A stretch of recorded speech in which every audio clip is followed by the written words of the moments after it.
Whatever you are about to do next, stop. Put on a mental list of everything you have to handle today.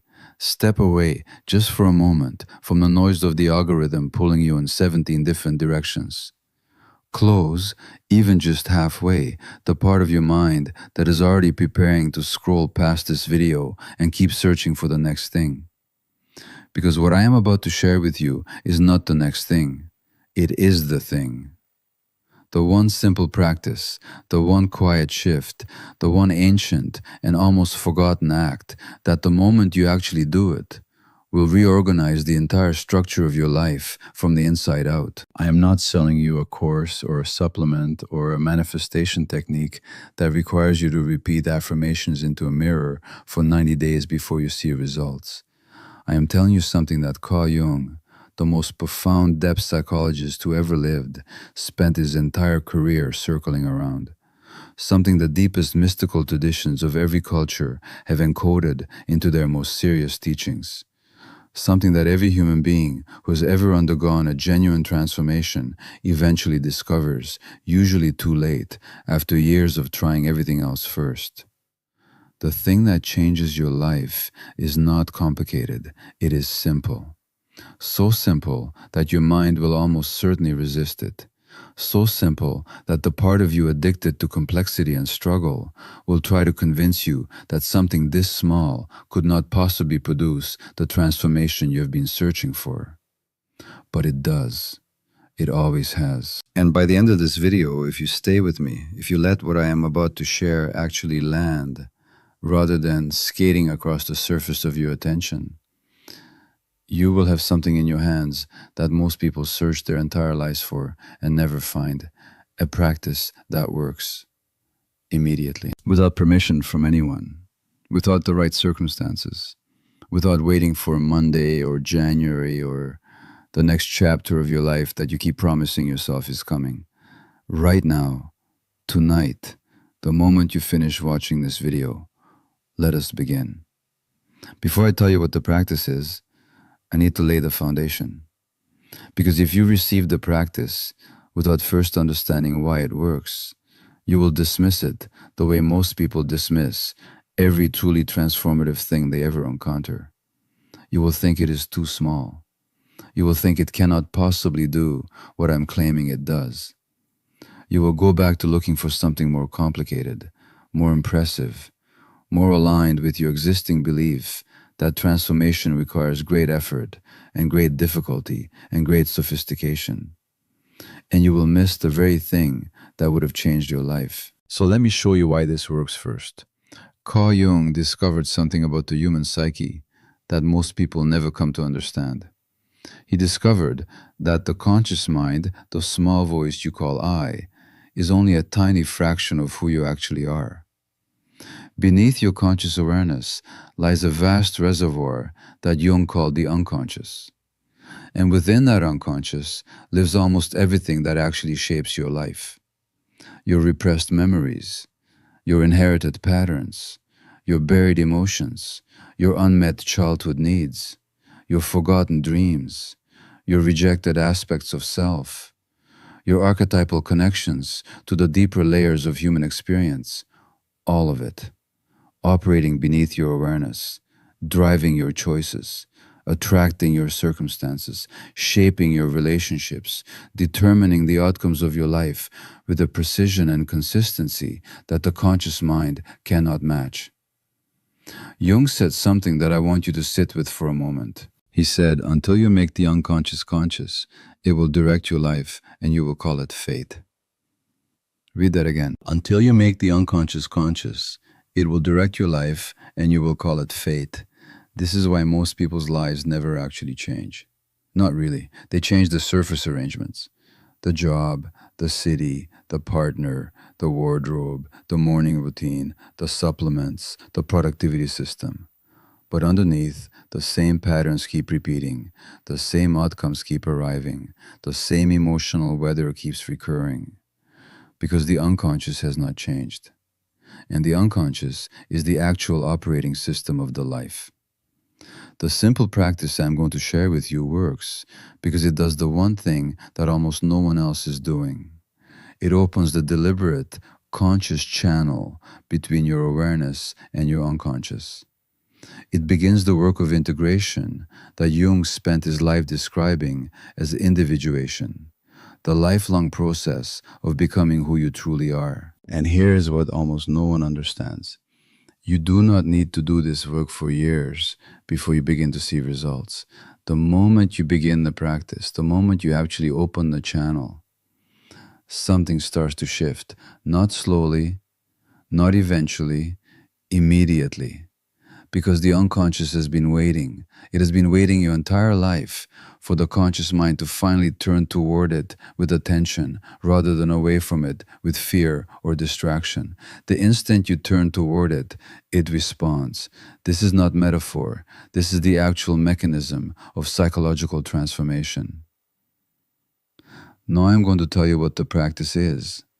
It is one thing, one simple, ancient, almost embarrassingly small act that you can begin tonight in less than 10 minutes in any room of any house, in any city, in any condition of life.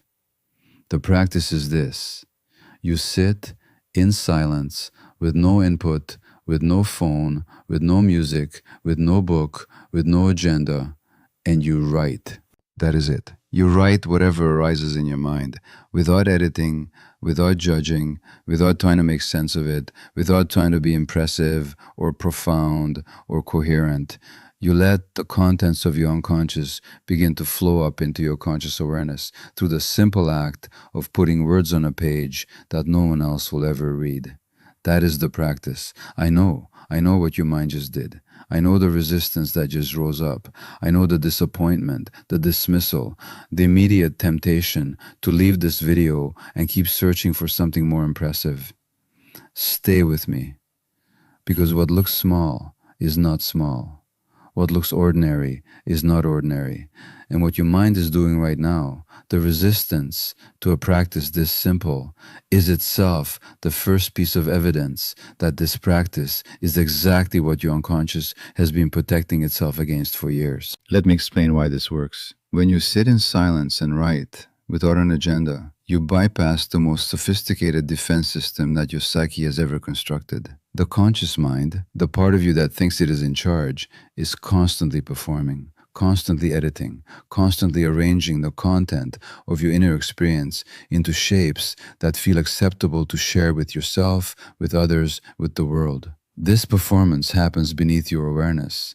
You do not notice you are doing it. You think the polished, organized, presentable version of your inner experience is just how your inner experience naturally is. It is not. Beneath the performance, the actual contents of your psyche are vastly different. Wilder, stranger, more contradictory, more tender, more frightened, more angry, more grieving, more longing, more alive.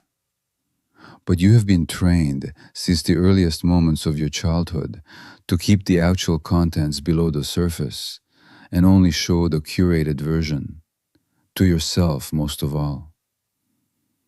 The practice of writing in silence, without an agenda, without an audience, without any goal other than letting whatever wants to come actually come, slowly dissolves the performance.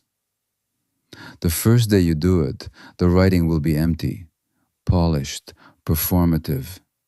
The mind will offer you the same surface level thoughts it always offers. But if you keep showing up, if you keep sitting, if you keep writing without trying to control what arises, something begins to shift. The unconscious begins to trust that you are actually listening. And once it trusts, it speaks. It tells you things you did not know you knew. It reveals patterns you had not noticed. It surfaces memories that explain choices you have been confused about for years. It expresses emotions that you have been carrying without language for so long they had become invisible. And in the act of being given language, those contents begin to integrate. They move from the unconscious, where they were running your life, invisibly, into consciousness, we can finally see them, work with them, decide what to do with them. This is the entire mechanism of psychological transformation. This is what every form of therapy, every spiritual practice, every wisdom tradition has been pointing toward in different languages for thousands of years.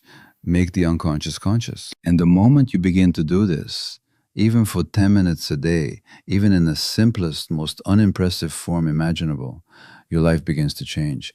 Not because the outer circumstances have changed yet, because the operating system underneath the circumstances has begun to shift. And from that shift, every outer change eventually flows.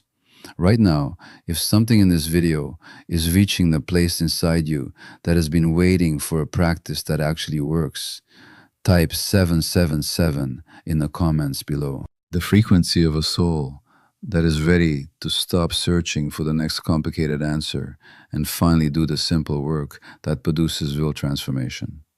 The signal that you're awake to what your unconscious has been waiting your entire life to receive from you. Type it now, not as performance, as a quiet declaration that tonight, before you sleep, you will sit in silence and write for 10 minutes. As a vow to yourself that you will give this practice the chance you have been refusing to give it. The field always responds to those who declare themselves with seriousness. Now I want to walk you through exactly how to do this practice, because the simplicity is deceiving. There are subtleties that determine whether the practice transforms your life or whether it becomes another thing you tried for 3 days and abandoned. The first subtlety is the environment. You need to be alone, truly alone, not alone with the television in the background, not alone with notifications enabled, not alone with someone in the next room who might walk in. Genuine solitude. The unconscious will not surface if it senses that the conscious mind has divided attention. It will wait until the conditions are right. Find a place, a specific place, the same place every night if possible. A chair by a window, a corner of your bedroom, a quiet spot at a desk. The body remembers locations. The act of sitting in the same place every night begins to train the psyche that this is the time and the place where the inner channel opens. The second subtlety is the absence of input. No music, no background sound except whatever ambient sound exists naturally in the room. No phone. The phone should not be in the room with you, or if it must be, it should be in another part of the room, face down, completely silent. Why this matters? The unconscious surfaces in the spaces between thoughts. If those spaces are constantly being filled with external input, even pleasant input, even meditative music, the unconscious cannot get through. You need silence, not because silence is morally superior, because silence is the only environment in which the deeper layers of your psyche have any space to speak. The third subtlety is the writing itself. By hand, not on the phone, not on a laptop, by hand, with a pen, in a notebook that no one else will ever read. Why this matters? The act of handwriting engages the body. It slows the mind. It creates a physical relationship with the words that typing simply cannot replicate. The unconscious responds to embodied attention. It does not respond to the same kind of attention you give to your screens all day. A simple notebook, a simple pen, nothing fancy, nothing performative, just the materials of a practice that is meant to be private and real rather than impressive. The fourth subtlety is the absence of agenda. You're not writing to solve a problem. You're not writing to plan your day. You're not writing to journal in the way that productivity culture has taught you to journal, with prompts and structures and goals and gratitude lists. You're writing whatever arises. If what arises is nothing, you write nothing. If what arises is the same sentence over and over, you write the same sentence over and over.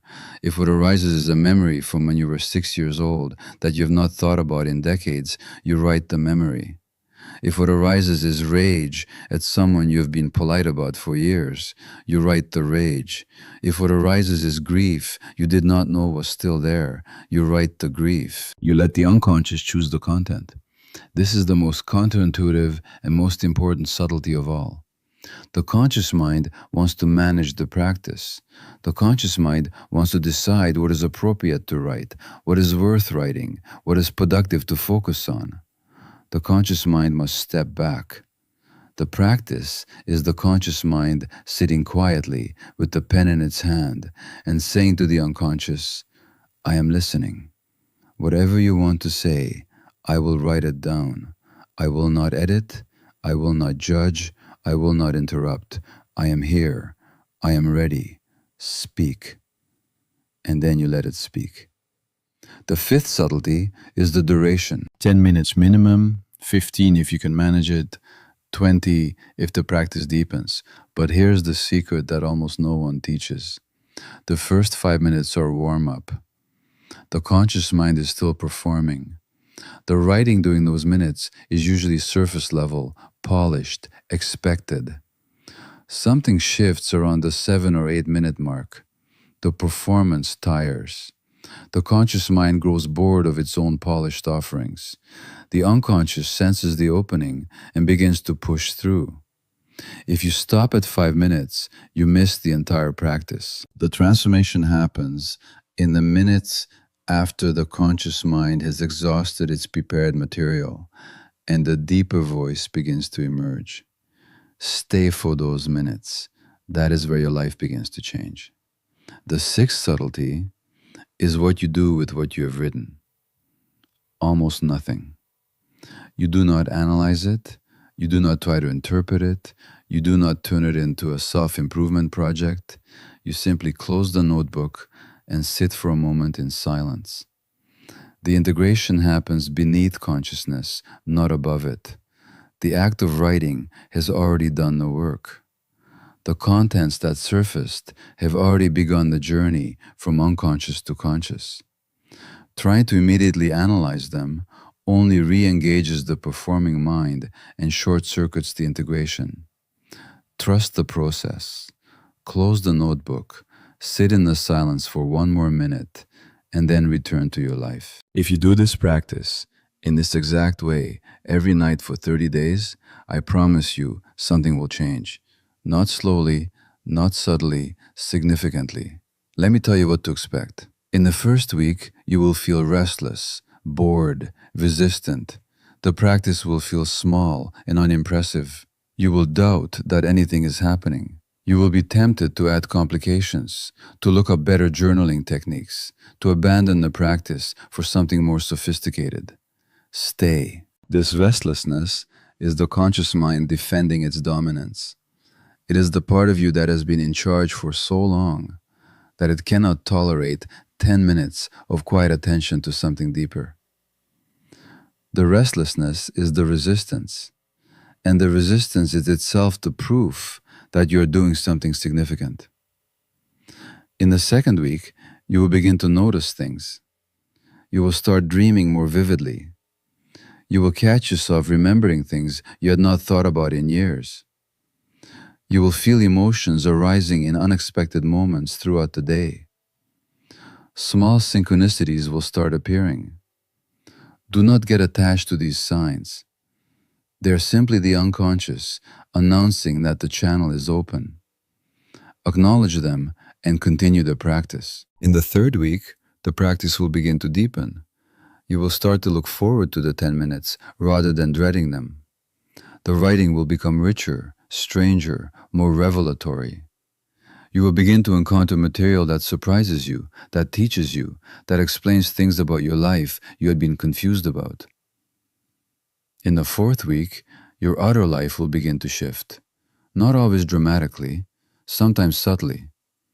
You will find yourself making different choices, speaking up where you used to stay silent, setting boundaries you have been unable to set, walking away from situations you have been unable to leave, reaching toward possibilities you have been unable to acknowledge. This is the unconscious, now in conscious dialogue with the rest of your life, beginning to reorganize the outer arrangements to match the deeper truth that has been surfacing through the practice. This is how lives actually change. Not through massive disruption, not through complicated programs, not through expensive coaching or radical lifestyle redesign, through 10 minutes a night with a pen in your hand, sitting alone in silence, listening to what has been waiting your entire life to be heard.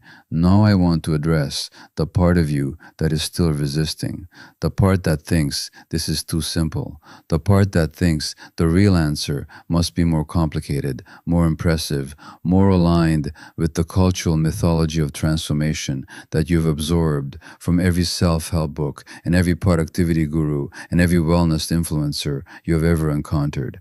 That part of you is the same part that has kept you searching for years without finding what you are looking for. It is the part that prefers complexity, because complexity allows it to remain in charge.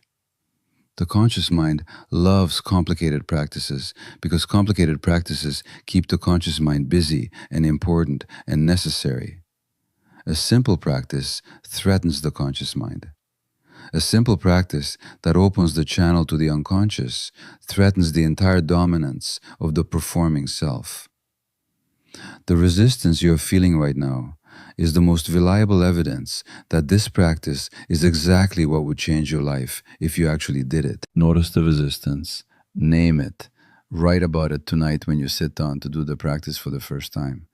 Begin with the resistance itself. Write, I do not believe this will work. Write, this seems too simple to matter.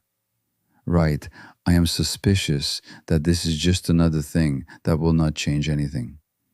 Let the unconscious meet you in the resistance. That is where the practice begins. And see what arrives once the resistance has been allowed to speak. If you have stayed with this video to this point, every minute of it, I want you to understand something. You are different from most people. Most people would have left by now. Most people would have decided that something this simple cannot be the answer they have been searching for. Most people would have returned to the search for something more impressive, more complicated, more aligned with their existing assumptions about what transformation requires. But you are still here, which means something in you knows that what I'm saying is true. Something in you has been waiting for this. Something in you has known for a long time that the answer was simpler than you have been pretending. Trust that knowing. Tonight, before you sleep, sit in silence for 10 minutes with a pen and a notebook. Write whatever arises. Do not try to make it impressive. Do not try to make it productive. Do not try to make it meaningful. Just write. And do it again tomorrow night, and the night after, and the night after. Carl Jung wrote thousands of pages of exactly this kind of writing in his own private notebooks across decades of his life. The book that emerged from those notebooks, the Red Book, is now considered one of the most important psychological documents ever produced. He did not write those pages to publish them. He wrote them because he was doing exactly the practice I'm asking you to do. He was sitting in silence and letting his unconscious surface. And in the process, he discovered everything that became the foundation of depth psychology. Everything we now know about archetypes, about the shadow, about individuation, about the self, about the deep structure of the human soul, it all came from the practice. The simple practice of sitting in silence and writing what arises. This is what is available to you. This is what has always been available to you. And this is what almost no one ever actually does, because the conscious mind cannot believe that something this simple could be the doorway to everything they have been searching for. But it is. It always has been, and it always will be. Type 777 in the comments if you commit to doing this practice tonight. Not as performance, as a vow, as a quiet declaration to yourself and to the field that you are choosing, finally, to stop searching and begin doing. Subscribe if your soul is hungry for this kind of depth. Share this with one person you know who has been searching for years for something that actually works. Give them this. Give them the simplest and most powerful practice that exists. And remember, The thing that changes your life is not what you've been told it is. It is not the new course. It is not the perfect morning routine. It is not the manifestation technique or the productivity system or the lifestyle redesign. It is the simple act of sitting alone in silence and giving your unconscious permission to speak. 10 minutes a night, with a pen in your hand, without an agenda, without an audience, without trying to make it more than what it is. Do this tonight, and then again tomorrow, and then again the night after, and watch what happens to your life over the coming weeks. Carl Jung, who spent his entire life mapping the territory of the human soul, who descended into his own depths to exactly this practice, who emerged with insights that changed the entire history of psychology, said something that I want you to carry with you long after this video ends. Do not wait for the right materials. The right materials are whatever notebook and pen are within reach right now. Do not wait for the right knowledge. You already have everything you need. The practice is the knowledge. The doing is the learning. Sit, write, listen, and let your life begin to change from the only place it can ever truly change, from the inside, from the depths, from the unconscious that has been waiting patiently and faithfully for the moment you finally turn toward it with the simple offering of 10 minutes and an open page. The privilege of a lifetime is to become who you truly are. And tonight, with one notebook and one pen and 10 minutes of silence, you begin.